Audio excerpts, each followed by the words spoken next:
Sunday, the 29th of April, 1945, 1 week before the end of World War II in Europe.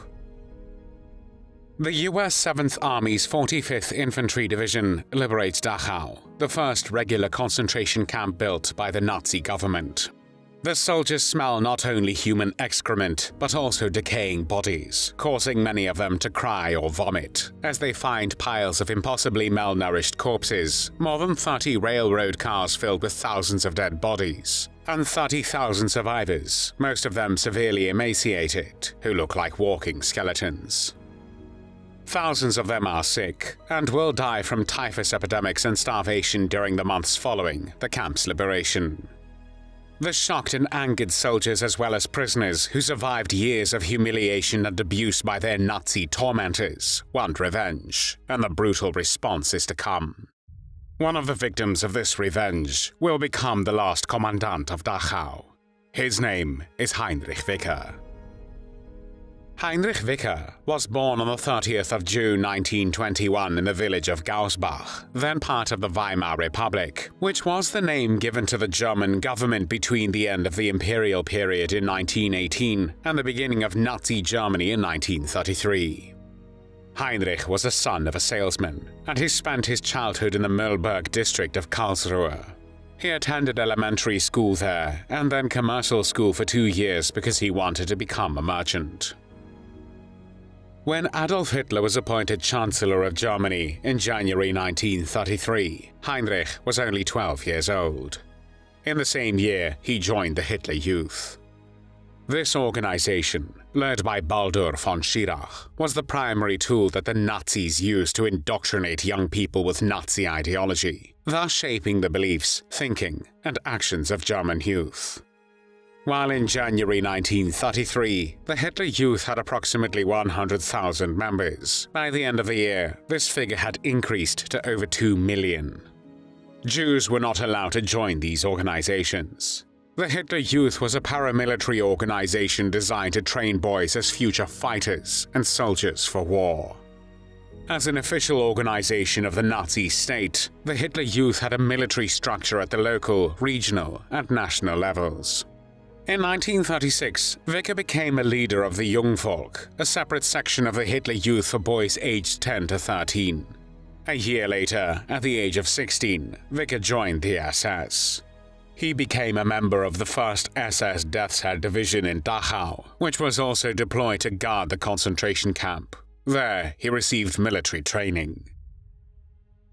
Dachau, situated near Munich, was established in March 1933 and became the first Nazi concentration camp. The first prisoner transports arrived in the camp on the 22nd of March 1933.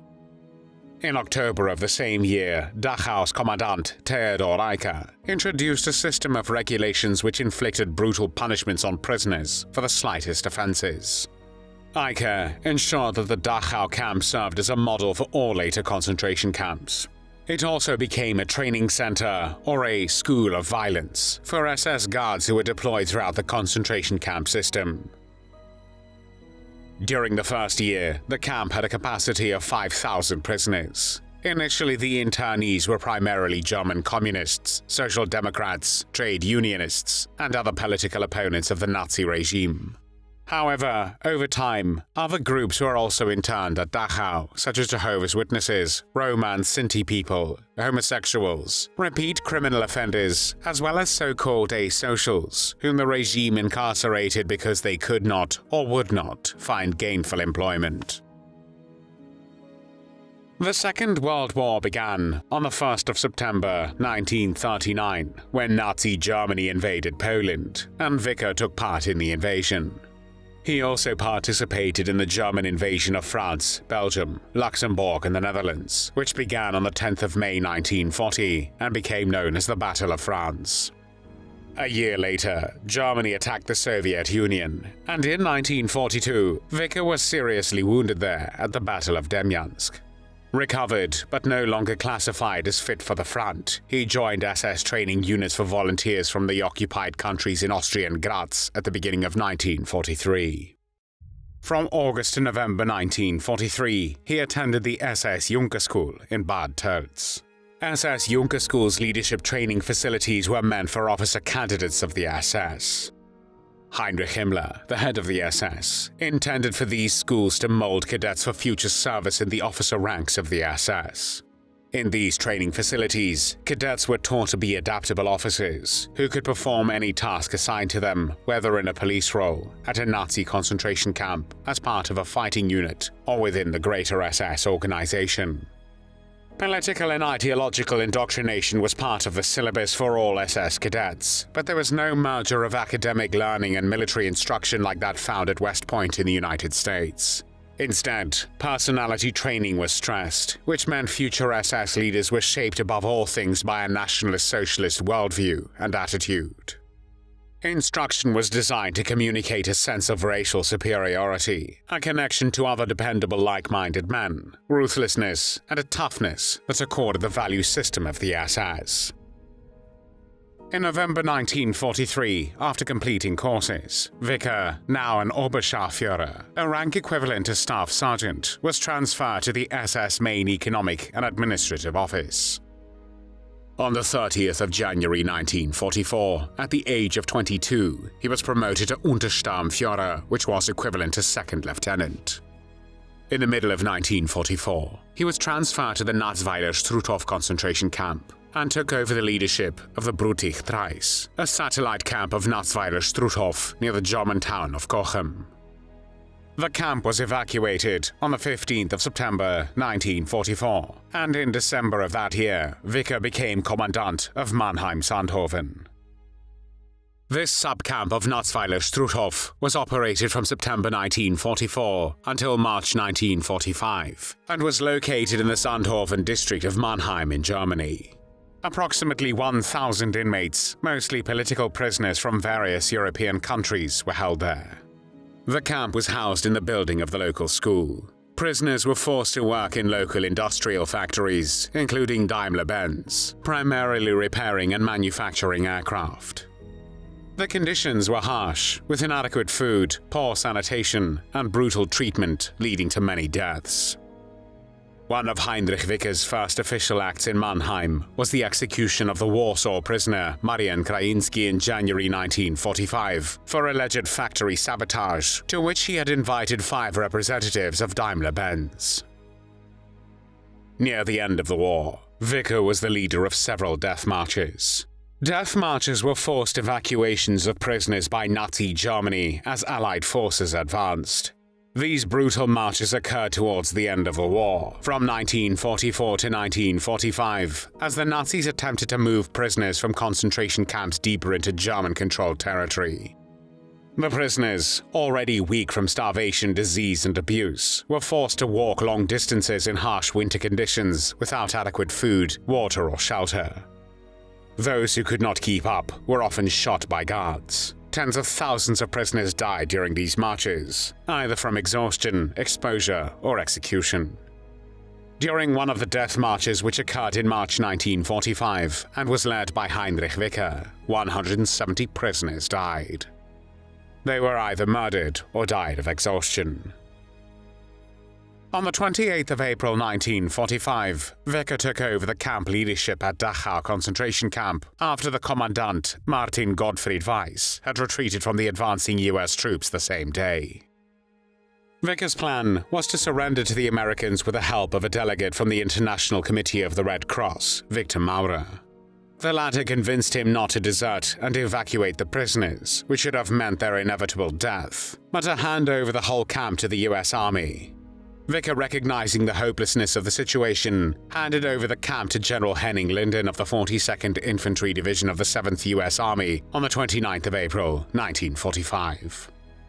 Though the American troops that liberated Dachau had experienced extensive combat, were battle-hardened, and had endured thousands of casualties, none of their prior combat experience prepared them for what lay ahead.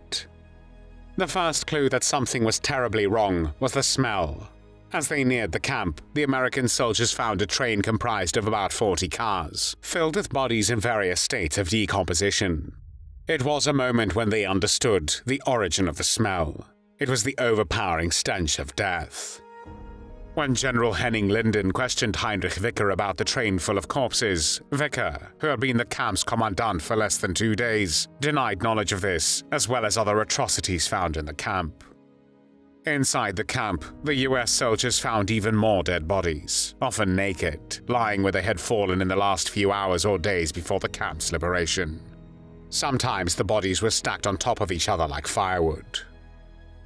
For many soldiers, seeing these atrocities gave the war a new meaning. They realized then that they were not just fighting an enemy, but they were fighting pure evil itself. The captured SS personnel were marched to a coal yard where the US soldiers ordered them to line up along the wall by the guard tower. Lieutenant Welsh then yelled, "Let them have it," and the US soldiers opened fire with rifles, pistols, and the .30 caliber machine gun. After a 30-second flurry of gunfire, the Nazi guards were killed on the spot. However, even this was not the end.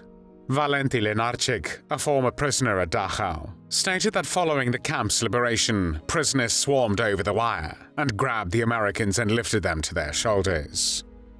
Other prisoners, however, caught the SS men. The prisoners' revenge started when they caught the SS guards, and one of them elbowed 1 or 2 inmates out of his way. Lenarczyk later claimed, "The prisoners knocked the SS men down, and nobody could see whether they were stomped or what, but they were killed." Elsewhere in the camp, SS men, capos, and informers were beaten badly with fists, sticks, and shovels.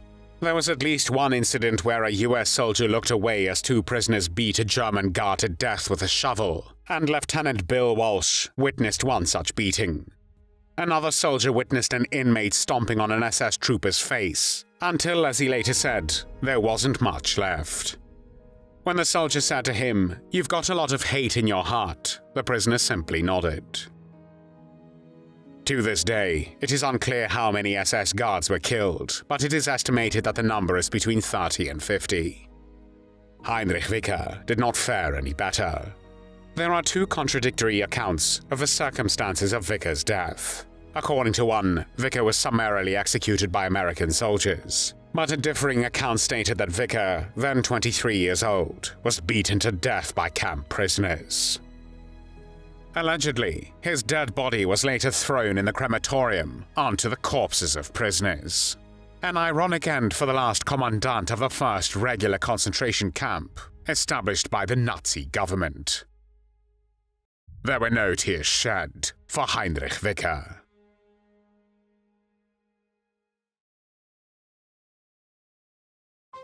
Thanks for watching the World History Channel.